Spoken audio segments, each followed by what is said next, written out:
Dôkladná príprava pred nalepením nálepky je kľúčová pre dokonalý výsledok. A tak si poďme tentokrát povedať, ako pripraviť nálepku pred nalepením či už na stenu, alebo na akýkoľvek iný povrch. Keďže naše nálepky odosielame zrolované, prvým a najdôležitejším krokom je ich vyrovnanie.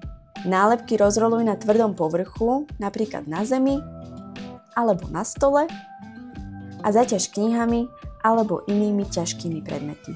Nálepku nechaj vyrovnanú aspoň 24 hodín alebo kým sa sama neprestane rolovať.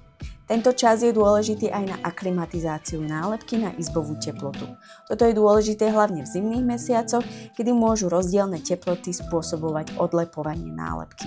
Medzi tým si priprav povrch, na ktorý budeš nálepku lepiť. Ako na to sme si povedali v predchádzajúcom videu.